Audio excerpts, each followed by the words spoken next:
The asphalt stretched endlessly ahead, a dark ribbon unraveling under the vast desert sky. Route 66 had always been romanticized as a road to freedom, adventure, and the unbridled American spirit. For us, it started as just that, a road trip to remember. Our group of four, me, my sister Angela, her boyfriend Jake, and my best friend Nate, had packed into Jake's aging station wagon with the determination to experience the soul of Route 66. We were armed with maps, snacks, and a playlist of classic rock and Americana. The first 2 days were uneventful, filled with quirky roadside attractions, greasy diners, and miles of laughter.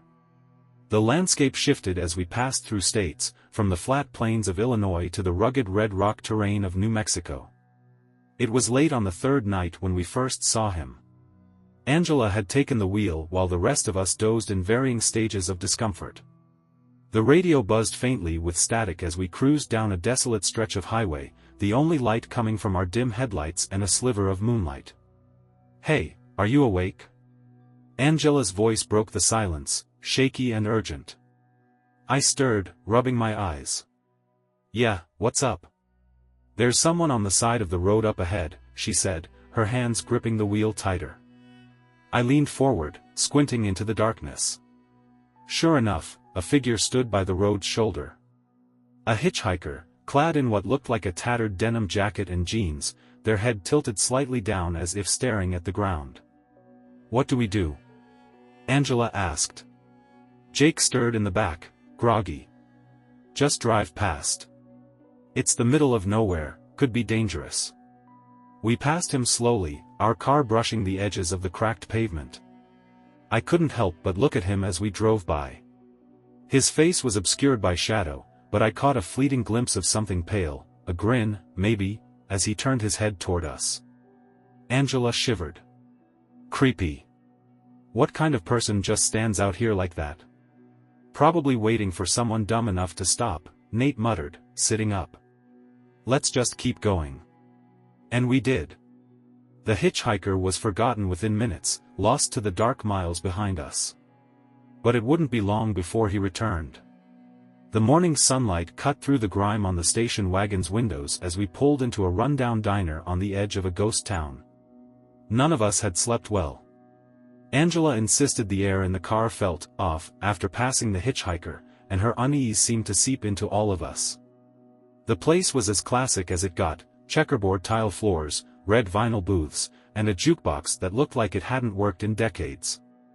We ordered coffee and pancakes, hoping to shake off the lingering unease from the night before.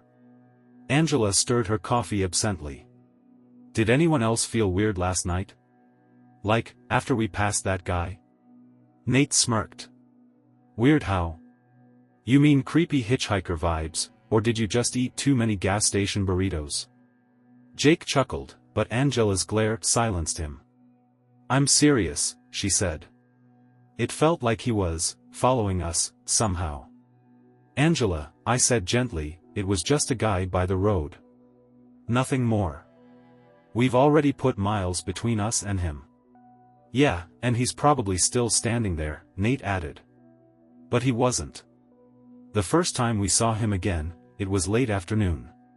We were passing through another lonely stretch of desert, the horizon shimmering with heat. Angela had taken over driving again, her knuckles white on the wheel. "Hey, do you see that?" she asked, her voice barely above a whisper. We all leaned forward, peering through the windshield. Up ahead, by the side of the road, was the hitchhiker. Same tattered denim jacket. Same slumped posture. Same tilt of his head, as if staring at the ground.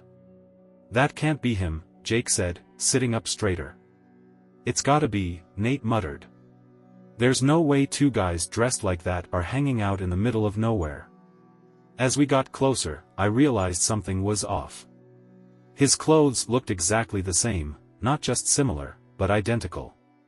The same rip in the left sleeve, the same dirt-streaked jeans. And that face, or lack of it. The shadow obscured him again, but the faint impression of a grin was unmistakable. Angela gripped the wheel tighter. "I'm speeding up." "No complaints here," Jake said quickly. The engine roared as we tore past him, the car shaking slightly as the tires hit a patch of uneven asphalt. I glanced back, unable to help myself. The hitchhiker was standing in the middle of the road now, staring after us. I turned back to the front, my heart pounding. What the hell was that? Nate shook his head. Probably just a coincidence. He could have hitched a ride and gotten ahead of us somehow. Sure, Angela said, her voice trembling. Because people are lining up to give a guy like that a ride. We didn't stop driving until nightfall. When we pulled into a shabby roadside motel, the sun had dipped below the horizon, painting the desert sky in shades of crimson and violet. The neon sign buzzed faintly, casting a sickly glow over the parking lot. We'll get some rest and figure it out in the morning, Jake said, his tone dismissive. Our rooms were basic, 2 beds, thin walls, and a fan that rattled with every rotation. Angela refused to stay alone, so she bunked with me while Nate and Jake took the other room. I fell asleep quickly, but it didn't last long. A faint sound pulled me from my dreams. A soft tapping, irregular but persistent. At first, I thought it was the fan. Then I realized it was coming from the window. Angela stirred beside me. "What's that?" she whispered. "I don't know," I replied, my voice barely audible. Slowly, I turned my head toward the window.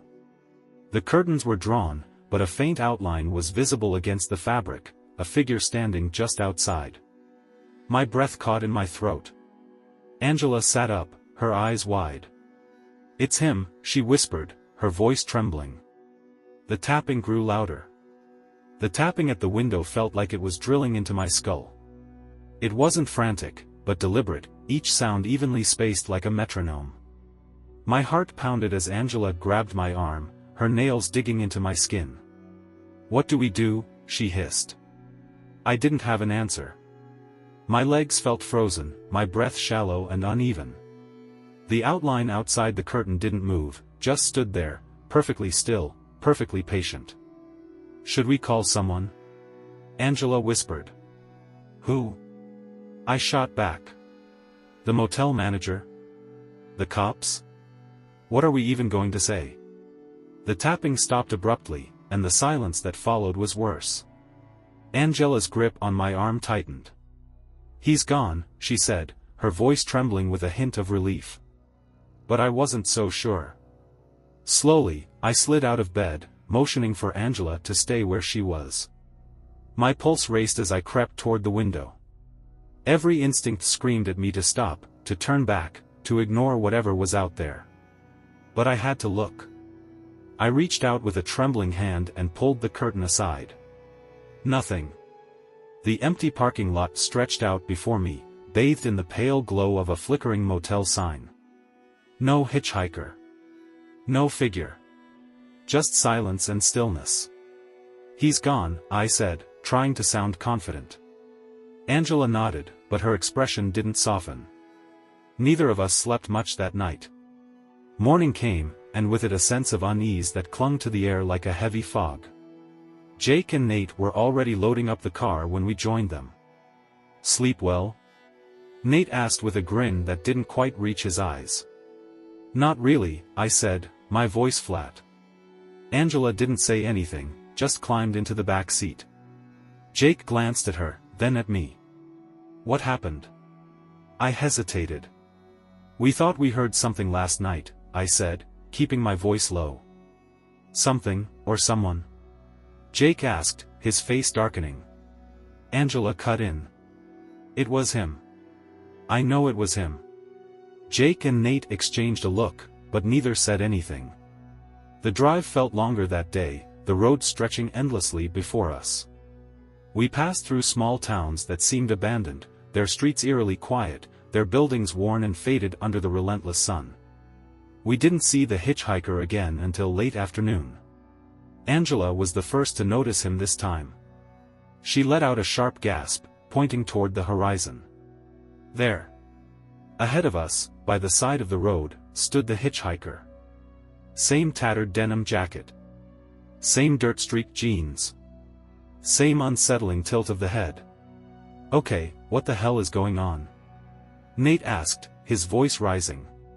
Jake slowed the car, his knuckles white on the steering wheel. What are you doing? Angela shouted. Jake didn't answer. He pulled the car to the shoulder and stopped, his eyes fixed on the hitchhiker. What the hell, Jake? I asked. I just want to see something, he muttered, his voice tight. Before any of us could stop him, he opened the door and stepped out. Jake, no! Angela yelled, but he ignored her. Jake walked toward the hitchhiker, his movements slow and deliberate. The rest of us sat frozen, watching as he approached the figure. Hey! Jake called out. What do you want? The hitchhiker didn't respond. Jake, get back in the car. Nate shouted, but Jake kept walking. He was only a few feet away from the hitchhiker now. The figure didn't move, didn't react. And then Jake reached out. Jake! Angela screamed, her voice piercing the tense silence. Her shout echoed off the empty desert, but Jake didn't stop. His arm extended, trembling slightly as if he wasn't entirely in control. The hitchhiker remained motionless, a dark silhouette against the barren landscape. We watched in stunned silence as Jake's fingers brushed the hitchhiker's sleeve. The air seemed to ripple, a faint distortion like heat waves rising from the asphalt. Jake froze, his arm hanging limply at his side. Jake? I called out, my voice breaking. He turned slowly to face us, and my stomach dropped. His expression was slack, his eyes wide and unblinking. He looked like a puppet with its strings cut. Nate didn't wait. He flung the car door open and bolted toward Jake. We've got to get him out of here. Nate, wait! I yelled, but it was too late. As soon as Nate reached Jake, he stopped short, staring at something we couldn't see. His shoulders stiffened, and he took a step back, then another. What the hell? Nate whispered, his voice barely audible. Get back in the car. Angela shouted, her voice shrill with panic. But Nate didn't move. Instead, he grabbed Jake by the arm and dragged him back toward the car, his movements jerky and desperate. The hitchhiker still hadn't moved, hadn't reacted in the slightest. As soon as Nate shoved Jake into the back seat, I slammed the door shut and yelled, Go! Drive! Angela didn't need to be told twice. The tires screeched against the asphalt as we sped away, leaving the hitchhiker behind us. For a moment, the only sound was the roar of the engine and the pounding of my heart. Then Jake let out a low, guttural groan. Jake? Angela asked, glancing at him in the rearview mirror. He didn't answer. He just stared blankly ahead, his face pale and clammy. What happened back there? I demanded, turning to Nate. I don't know, he said, his voice shaking. It felt wrong. Like the air was thick, heavy. And Jake, he just froze up. I touched him, Jake muttered suddenly, his voice hoarse. What? Angela asked, her eyes darting to the rearview mirror. Jake's hands trembled as he buried his face in them. I touched him. It felt like ice. Like I couldn't move, couldn't think. And then what? I pressed. He shook his head, his voice breaking. I don't know. It felt like something was looking inside me, pulling everything out. And then I saw.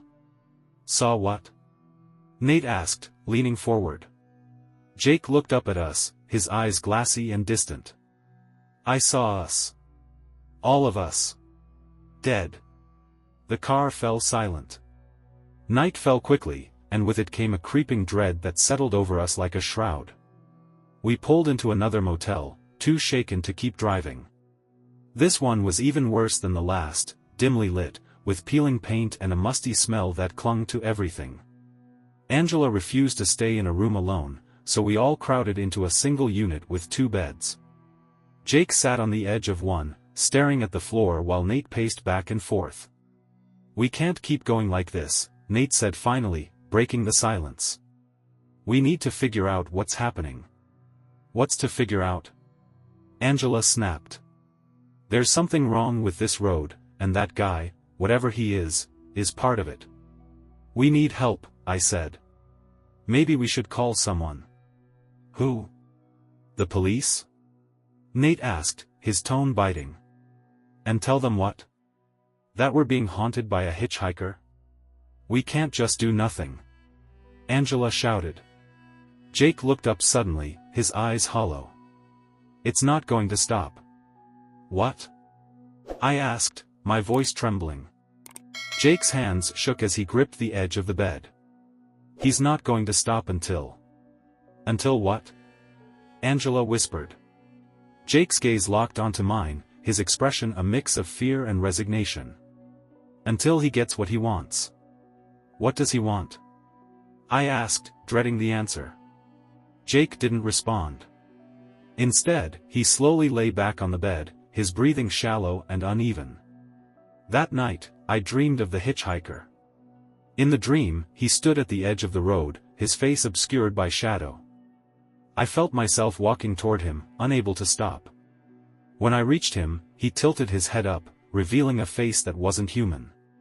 It was a swirling mass of darkness, hollow and empty, with a faint grin carved into the void. I woke up gasping, the image burned into my mind. Angela was sitting by the window, staring out into the night. Couldn't sleep? I asked, my voice hoarse. She shook her head. I keep thinking, what if he's out there? What if he's waiting for us? I didn't have an answer. All I knew was that we had to keep moving. The next morning was thick with tension as we packed up the car. None of us had gotten much sleep, and Jake was visibly worse. His skin was pale and clammy, and he kept mumbling to himself as he climbed into the back seat. Are you sure you're okay to keep going? Angela asked, her voice laced with concern. Jake didn't respond, just nodded absently, his eyes fixed on some distant point. Nate glanced at me and shook his head. Whatever had happened to Jake the day before, it had left him hollowed out, a shell of himself. We drove in silence for hours, the road ahead stretching into eternity. The desert seemed emptier than ever, the horizon shimmering with heat waves. And then, as the sun began to sink low in the sky, we saw him again. The hitchhiker stood by the roadside, exactly where we'd last seen him. This time, though, he wasn't still. His head was turned toward us, his face half obscured by shadow. He's here, Angela whispered, her hands gripping the steering wheel tightly. Don't stop, I said, my voice firm. I wasn't planning to, Angela replied, her voice trembling. As we approached, the hitchhiker did something new. He stepped into the road, directly into our path. Angela slammed on the brakes, the car screeching to a halt just inches from the figure. Why did you stop? Nate yelled, his voice rising in panic. I didn't have a choice. Angela shouted back. We all stared at the hitchhiker through the windshield. His face was clearer now, illuminated by the fading sunlight. It wasn't quite right, too smooth, too pale, with that same faint, unnatural grin. What does he want? Angela whispered, her voice barely audible. I'll find out, Jake said suddenly, his voice steady but eerily calm. Like hell you will, Nate said, grabbing Jake's arm. Jake shook him off and opened the car door, stepping out before any of us could stop him. Jake, no! I shouted, but he didn't turn back. He walked toward the hitchhiker, his steps slow but purposeful. The rest of us sat frozen, too scared to move. When Jake was just a few feet away, the hitchhiker tilted his head, as if studying him. What do you want? Jake asked, his voice breaking. For the first time, the hitchhiker moved. He raised one hand, his finger pointing directly at me. My stomach dropped. What the hell is this? I whispered, my voice trembling. Jake turned to look at me, his expression blank. He says it's you. What? I asked, my voice rising in panic. Jake took a step closer to the car. He says you're the one he's been waiting for. Waiting for what? I asked, my heart pounding. Jake didn't answer. Instead, he turned back to the hitchhiker, who lowered his hand and stepped aside, as if inviting Jake to come closer. "Jake, get back in the car," Angela shouted, but he didn't listen. He took one final step toward the hitchhiker and froze. For a moment, they stood there, facing each other, and then Jake crumpled to the ground. "Oh my God," Angela whispered, her voice shaking. Nate flung the door open and ran to Jake's side, dragging him back toward the car. I got out to help, my legs trembling as I reached them. "Is he breathing?" I asked, my voice shaking. Nate nodded. "Barely. We need to get out of here." We hauled Jake back into the car and slammed the doors shut. Angela hit the gas, and the hitchhiker vanished into the growing darkness behind us. Jake didn't wake up for hours. When he finally did, his eyes were glassy, and his skin was ice cold. "He said it's not over," Jake muttered, his voice barely audible. "What?" Angela asked, leaning closer. Jake's gaze locked onto mine. "He said you have to finish the journey. Or he'll follow us forever." "What does that mean?" I asked, my voice breaking. "He didn't say," Jake replied, his voice distant. "But he won't stop until you do." The words hung in the air, heavy and oppressive. "Then we finish the journey," Nate said firmly. "Whatever that means, we do it. Because I'm not spending the rest of my life looking over my shoulder." The road ahead felt darker than ever, the horizon a blur of uncertainty. As the miles stretched on, I couldn't shake the feeling that we were driving straight into something we couldn't escape. The car was silent as we drove, the weight of Jake's words pressing down on all of us. The hitchhiker's demand was clear: I had to finish the journey. But the journey to what? And why me? The road stretched on endlessly, and the desert grew darker as night fell. Angela kept driving, her knuckles white on the steering wheel. Jake sat slumped in the back seat, his eyes glazed over. Nate was staring out the window, but his tension was palpable. Then, the radio crackled to life. It wasn't music or static, but a low, guttural voice that made my skin crawl. "You cannot run," it said, the words distorted and echoing as if spoken from deep within a well. Angela slammed the power button, but the voice continued, unfazed. "The road calls. It always has. You will come to me, or I will come to you." And then, silence. I swallowed hard, my hands trembling. What does he want from me? No one answered. Hours passed, and the road seemed to twist and warp, as though it were alive. The headlights barely pierced the darkness, which had grown unnaturally thick. "We're running on fumes," Angela said, her voice tight. "We need to stop soon." "There's a gas station," Nate said, pointing to a flickering neon sign up ahead. The station looked abandoned, its windows cracked and its paint peeling. But the pump still worked. Angela filled the tank while Nate and I went inside to grab water and snacks.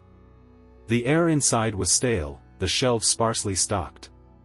A lone cashier sat behind the counter, his face obscured by the brim of a faded baseball cap. "Late night, huh?" he said, his voice gravelly. "Yeah," I replied, trying to sound casual. The cashier glanced up, and I froze. His eyes were entirely black, endless voids that seemed to pull at me. "You're almost there," he said, his lips curling into a grin. "Keep going. He's waiting." I stumbled back, nearly knocking over a display. Nate grabbed my arm. "What's wrong?" "Let's go," I muttered, dragging him toward the door. When we got back to the car, I could barely breathe. Angela looked at me, concerned. "What happened in there?" "Nothing," I said quickly. "Just drive." The hitchhiker appeared again just before dawn. This time, he wasn't standing by the road. He was in the middle of it, directly in our path. Angela slammed on the brakes, the car skidding to a stop just inches from him. "We're not getting around him this time," Nate said, his voice low. I opened the door and stepped out, my legs shaking. "What are you doing?" Angela yelled, but I didn't answer. I walked toward the hitchhiker, my heart pounding. His face was still obscured, his features shifting like smoke. "What do you want?" I demanded, my voice trembling. The hitchhiker raised his hand and pointed to the horizon. "There," he said, his voice like the crackle of distant thunder. "The end of the road." I glanced back at the car, then at the hitchhiker. "What happens if I don't go?" His grin widened. "You will never leave. None of you will." The air grew colder, and I felt a chill seep into my bones. "Fine," I said, my voice steadier than I felt. "We'll go."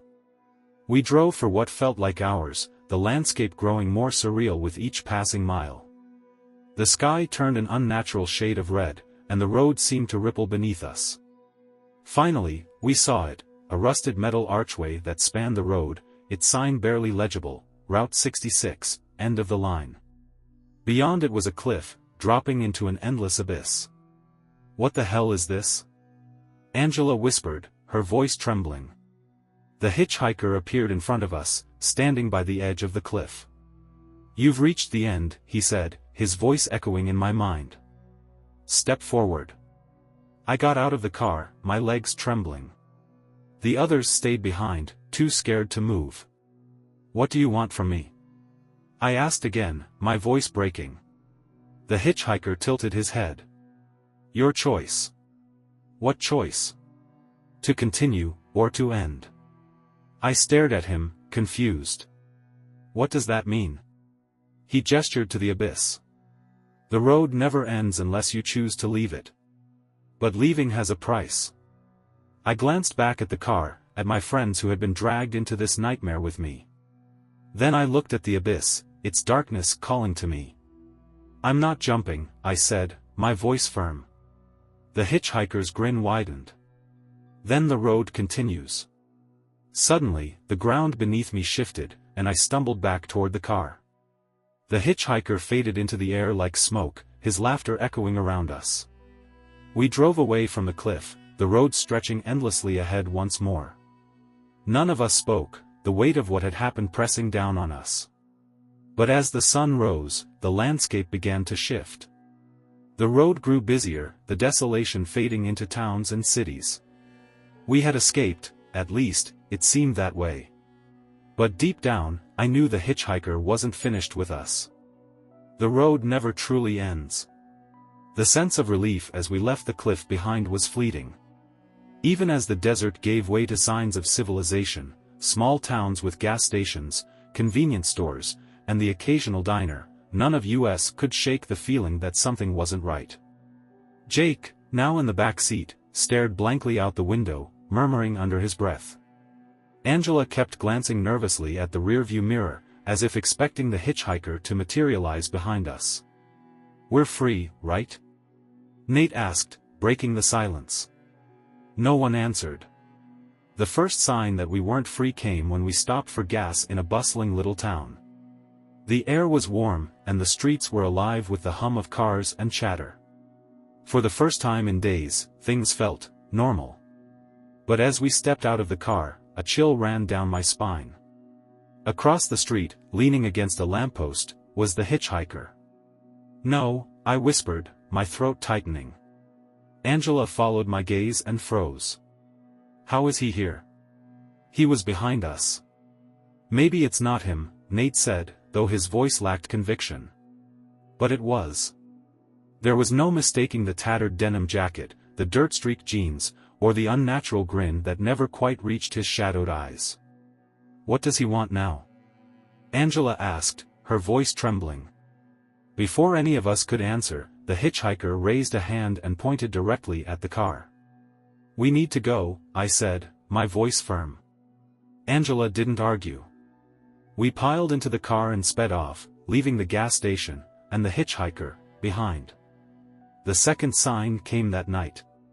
We checked into a small motel on the outskirts of a larger city, hoping to rest before making the final leg of our journey home.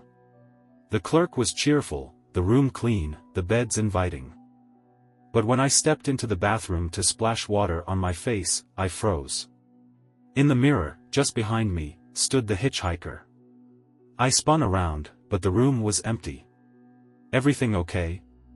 Angela asked from the other room. I took a shaky breath and nodded, even though she couldn't see me. "Yeah. Fine." But I wasn't fine.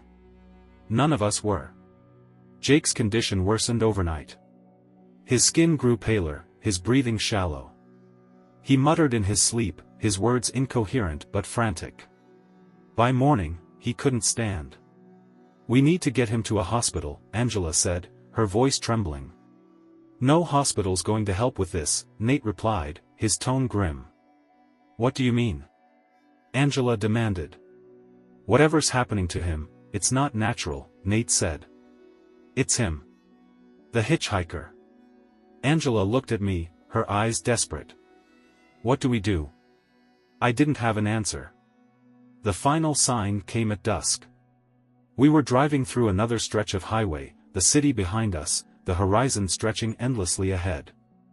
Jake was barely conscious in the back seat, his breaths coming in shallow gasps.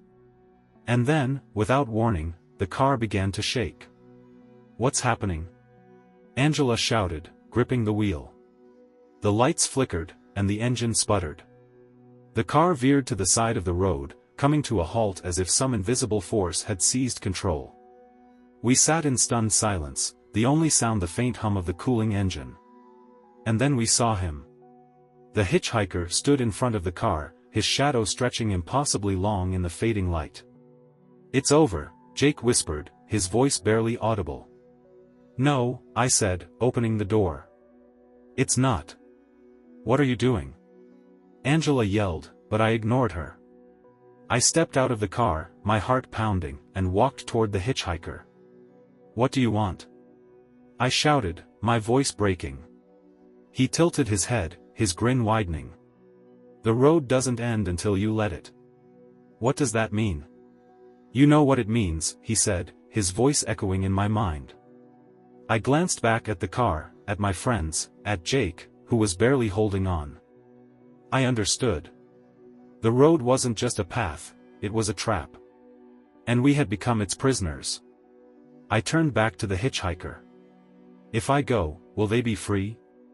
His grin widened. "That is the choice." My chest tightened, but I nodded. "Fine. Take me." "No!" Angela screamed, running toward me. "You don't have to do this." But it was too late. The hitchhiker raised his hand, and the world around me dissolved into darkness. When I woke up, I was alone. The road stretched ahead of me, endless and empty. The sun was high in the sky, but there was no warmth, no life. Just me, the asphalt, and the sound of my footsteps. The hitchhiker was gone, but his words lingered in my mind. "The road doesn't end until you let it." I realized then that I had taken his place. I was the hitchhiker now. Back in the car, Angela, Nate, and Jake woke to a world that felt lighter, freer. The hitchhiker was gone, and the road stretched ahead with a comforting familiarity. But none of them ever forgot me. And somewhere, on an endless stretch of highway, I wait. For the next traveler.